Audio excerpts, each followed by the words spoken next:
Hello बच्चों, एक बार फिर से आपका बेंजीन 16 में हार्दिक अभिनंदन है। तो प्यारे विद्यार्थियों, एक बार फिर से आप लोगों के लिए महत्वपूर्ण टॉपिक लेकर आए हैं। और टॉपिक का नाम क्या है जी? टॉपिक का नाम है प्यारे बच्चों आप लोगों के लिए वर्जन। हमने पिछली क्लास में आप लोगों के लिए कराया था क्या? निस्तापन। बात आई समझ में? पिछली क्लास में हमने आप लोगों के लिए कराया है निस्तापन। इस क्लास में कराएंगे आप लोगों के लिए वर्जन। महत्वपूर्ण टॉपिक है प्यारे विद्यार्थियों। क्या है? महत्वपूर्ण टॉपिक है। और आप लोग, मैं आशा करता हूं कि आप लोग बखूबी समझेंगे क्योंकि और पढ़ेंगे भी। मैंने क्या बोला था पिछली क्लास में भी? यही बोला था कि निस्तापन और भर्जन पूछे जाते हैं, बहुत ही ज़्यादा महत्वपूर्ण है। तो इस क्लास में लेकर आए हैं भर्जन। निस्तापन और भर्जन में क्या अंतर होता है? निस्तापन होती है वायु की अनुपस्थिति में और भर्जन होता है वायु की उपस्थिति में।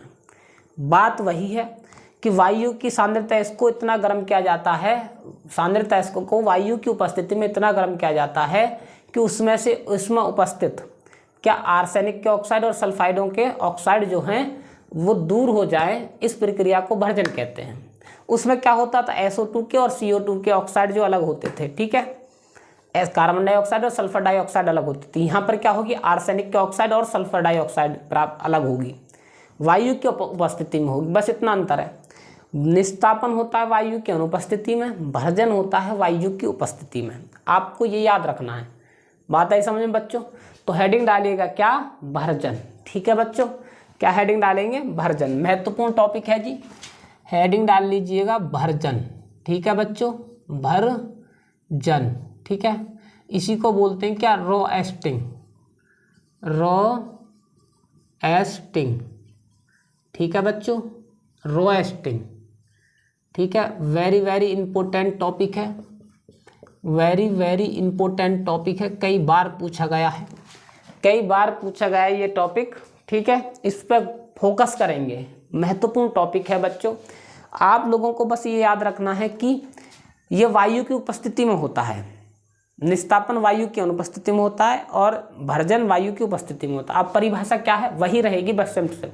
सांद्रित अयस्क को वायु की उपस्थिति में इतना गर्म करते हैं कि उसमें से आर्सेनिक ऑक्साइड व सल्फर डाइऑक्साइड की अशुद्धि बड़े आसानी से दूर हो सके। इस प्रक्रिया को भर्जन कहते हैं। क्या लिखेंगे? सांद्रित अयस्क को, सांद्रित अयस्क को, सांद्रित अयस्क को वायु की उपस्थिति में, वायु की उपस्थिति में,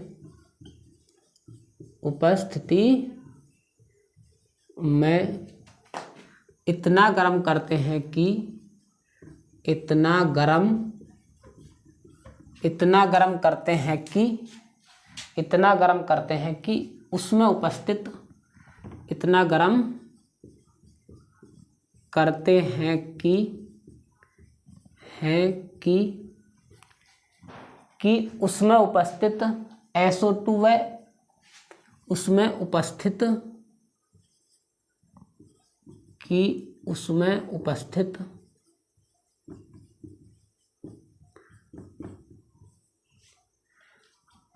वायु की उपस्थिति में इतना गर्म करते हैं कि उसमें उपस्थित आर्सेनिक कॉमा सल्फर के ऑक्साइड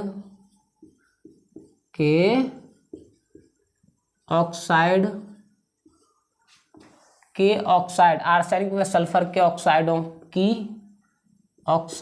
की अशुद्धि आसानी से दूर हो सके। के ऑक्साइडों की अशुद्धि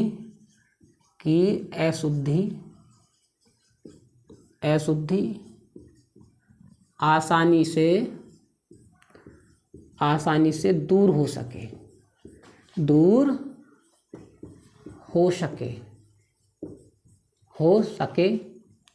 यह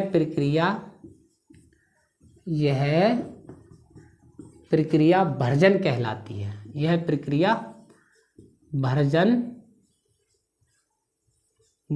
कहलाती है। भर्जन कहलाती है। यह प्रक्रिया क्या कहलाती है बच्चों? भर्जन कहलाती है। बात आई समझ में? कुल मिला के ये है कि मैं कॉपी कभी बुक की कभी भी कॉपी नहीं करता हूँ, मेरी खुद की बनाई हुई है। आप भी स्वयं बना सकते हैं। बुक में से अगर मैं पढ़ाता तो ऐसी कॉपी ऐसी नहीं होती परिभाषा, फिर अलग टाइप की होती। इसलिए मैं आपसे कहता हूँ कि मैं कभी कॉपी मतलब बुक की कॉपी नहीं करता हूँ, मैं स्वयं बनाता हूँ परिभाषा। और मुझे पूरे 8 साल का अनुभव है, मुझे कोई छोटा मोटा शिक्षक मत समझिएगा। शकल से मेरा चेहरा दिख रहा होगा आपका नया चेहरा दिख रहा होगा मेरा, लेकिन मैं इतना भी नया नहीं हूँ जितना आप नया समझ रहे हैं मुझे। अनाड़ी, मैं अनाड़ी शिक्षक नहीं हूँ। बात आई समझ में?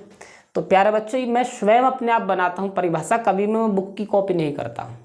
तो मैंने क्या बोला है, मैंने वो लिखा होगा, क्या लिखा होगा कि सांद्रित ऐश को वायु की उपस्थिति में, ये महत्वपूर्ण बिंदु है, वायु की उपस्थिति में इतना गर्म करते हैं कि उसमें उपस्थित आर्सेनिक, ये क्या होती है, एएस क्या होती है आर्सेनिक, और कॉमा एस के ऑक्साइडों की अशुद्धि आसानी से दूर हो सके। यह प्रक्रिया क्या कहलाती है, भर्जन कहलाती है। यह प्रक्रिया क्या कहलाती है बच्चों, भर्जन कहलाती है, रोस्टिंग। बात आई समझ में? क्या है कि सांद्रित ऐश को वायु की उपस्थिति में, किसकी उपस्थिति में, वायु की उपस्थिति में इतना गर्म करते हैं कि उसमें उपस्थित आर्सेनिक व सल्फर के ऑक्साइड आसानी से दूर हो सकें। यह प्रक्रिया भर्जन कहलाती है। जैसे में देखिएगा प्यारे विद्यार्थी कैसे करेंगे, जैसे, ठीक है बच्चों, जैसे में देखिएगा आप लोग किस प्रकार से करेंगे वो देखिएगा। मान लीजिएगा जैसे कि ZnSO प्लस ऑक्सीजन की उपस्थिति में होगी, यहाँ पर क्या लिखेंगे बच्चों, भर्जन। क्या लिखेंगे प्यारे बच्चों, भर्जन। तो क्या बन जाएगा, ZnO प्लस के SO2, 2SO2, यहाँ पर 2 से मल्टीप्लाई कर दो, यहाँ पर भी 2 से मल्टीप्लाई कर दो, ठीक है जी। अब देखिएगा यहाँ पर 2, यहाँ पर 3 से मल्टीप्लाई कर दो, हो गई संतुलित पहली क्रिया। अब दूसरी क्रिया देख लीजिएगा। अगर दूसरी क्रिया आप देखना चाहते हैं तो CuFeS2 प्लस के O2, और बनेगा क्या बच्चों, यहाँ पर लिखेंगे क्या, भर्जन। क्या लिखेंगे, भर्जन। बात आई समझ में? तो बनेगा क्या, Cu2S प्लस के 2FeS प्लस के SO2। देखो SO2 की अशुद्धि निकल रही है ना आपके सामने। ये क्या, कॉपर पायराइट है। ये कॉपर पायराइट को जब हम तोड़ेंगे तो कॉपर सल्फाइड बनेगा और आयरन सल्फाइड बनेगा, और SO2 की अशुद्धि ये निकल गई, देखो, ठीक है। आगे देखिएगा, अगर आप और भी एग्जाम्पल देना चाहते हैं इसको दे दीजिएगा। नंबर तीसरा एग्जाम्पल है बच्चों CuS प्लस के O2, ठीक है। लिखेंगे क्या, भर्जन। क्या लिखेंगे, भर्जन, ठीक है। आपको केवल एग्जाम्पल 2 ही देने हैं, इनमें से जो हमसे अच्छे लगे 2 आपको उनको नोट कर लेना, ठीक है बच्चों। तो बनेगा क्या, CuO प्लस के SO2। बात आई समझ में, SO2 CuO प्लस के SO2, यहाँ पर 2 से मल्टीप्लाई कर दो जी, यहाँ पर भी 2 से मल्टीप्लाई कर दो, 2 दूनी 4, 2 6, यहाँ पर 3 से मल्टीप्लाई कर दो, होगी संतुलित। आगे देखिएगा नंबर 4 बच्चों। नंबर 4 क्या है जी, 2FeS प्लस के O2। यहाँ पर क्या बनेगा बच्चों, यहाँ पर बनेगा FeO प्लस के 2 से मल्टीप्लाई कर दो, यहाँ पर 2 से कर दो FeSO2, ये उड़ जाएगी, देखो SO2 गैस है, 3 से मल्टीप्लाई कर दो। ये सब जितने भी हमने एग्जाम्पल दिए हैं, चारों के चारों एग्जाम्पल क्या हैं, भर्जन के एग्जाम्पल हैं। देखिएगा आपके सामने क्या निकल रहा है, SO2 की अशुद्धि निकल रही है, SO2 की अशुद्धि निकल रही है। यही तो हम समझाना चाहते हैं आपको। SO2 की सब में क्या निकल रही है, अशुद्धि निकल रही है। SO2 की क्या, अशुद्धि। समझे या नहीं समझे? उसमें क्या निकलती थी, CO2 की और SO2 की। किसमें, ये थी निस्तापन में। निस्तापन में किसकी, इसकी अशुद्धि निकलती थी, और इसमें क्या निकल रही है, देखो SO2 की अशुद्धि। बात आई समझ में, समझे या नहीं समझे? ये बात याद रखनी है। देखिएगा तो सब जो है ये सब भर्जन के एग्जाम्पल हैं बच्चों, ये सब भर्जन के एग्जाम्पल हैं, ठीक है। बात आई समझ में या नहीं समझ में आई? तो प्यारे बच्चों, मैं उम्मीद करता हूँ कि आप लोगों की बखूबी समझ में आई होगी, और निस्तापन और भर्जन को आप हल्के में न लें। मैं बार बार कह रहा हूँ कि निस्तापन को और भर्जन को आप लोग हल्के में न लें। ये क्लास बहुत ही महत्वपूर्ण होती है, इनके आप लोग नोट्स बनाइएगा। मैं एक बार फिर से रिपीट कर रहा हूँ, भर्जन को और निस्तापन को देखिएगा। भर्जन निस्तापन क्या होती है? सांद्रता इसको वायु की अनुपस्थिति में इतना गर्म करते हैं कि गलने से पूर्व यानी पिघलने से पूर्व ही उसमें से उपस्थित सल्फर डाइऑक्साइड और कार्बन डाइऑक्साइड की अशुद्धि दूर हो सके। इस प्रक्रिया को हम क्या बोलते हैं? निस्तापन बोलते हैं। आता है समझ में?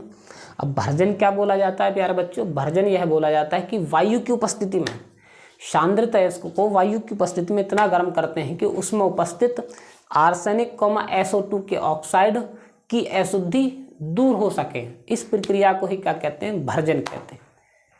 मतलब अयस्क को, सांद्रित अयस्क को इतना गर्म करते हैं कि वायु की उपस्थिति में कि उसमें से आर्सेनिक और सल्फर के जो ऑक्साइड हैं वो अलग हो जाएं। आर्सेनिक और सल्फर के जो ऑक्साइड हैं वो अशुद्धि जो हैं वो अलग हो सकें। इस प्रक्रिया को ही क्या कहते हैं? भर्जन कहते हैं। और हमने आप लोगों के सामने लिख दिया है वैसे परिभाषा इसकी। अगर आपको कोई परेशानी हो, कोई भी दिक्कत हो तो प्यारे बच्चों हमारे प्लेलिस्ट में जाइएगा आप। मैंने सबकी प्लेलिस्ट बना दी है। 10th क्लास की प्लेलिस्ट है, 11th क्लास की प्लेलिस्ट है, 12th क्लास की प्लेलिस्ट है, मैथ की अलग है, केमिस्ट्री की अलग है। बात आई समझ में? सबकी हमने प्लेलिस्ट अलग अलग बना रखी है। आप लोग प्लेलिस्ट में जाकर आप लोग बखूबी एक तरफ से पढ़िएगा। और मैं पूरी बुक डाल रहा हूँ, एक तरफ से पूरी बुक को डाल रहा हूँ, कोई टेंशन ना लीजिएगा। पूरी बुक को मैं डाल रहा हूँ आप लोगों के लिए। आप लोगों के लिए ही ये अमरसर पूरे समर्पित हैं।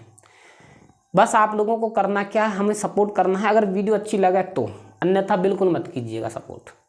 मैं ये नहीं कहता हूँ कि आप बिगर बात के सपोर्ट कीजिएगा। अगर आपको हमारी वीडियो अच्छी लगती है तो ही सपोर्ट कीजिएगा, अन्यथा मत कीजिएगा। सब्सक्राइब हमारे चैनल को, लाइक मत कीजिएगा बिल्कुल भी। तब तक मत कीजिए जब तक कि आपके भेजे में नहीं घुस जाए। बात आई समझ में? तो प्यारे विद्यार्थियों, आप लोगों के लिए हमने हर एक वीडियो में कमेंट सेक्शन में, डिस्क्रिप्शन बॉक्स में हमारा व्हाट्सअप नंबर होगा, उसका भी प्रयोग कीजिएगा। या फिर कमेंट में आप लिखकर बताइएगा कि सर जी ये टॉपिक हमारी समझ में नहीं आया है। हम उसी टॉपिक को बखूबी पढ़ाने की कोशिश करेंगे।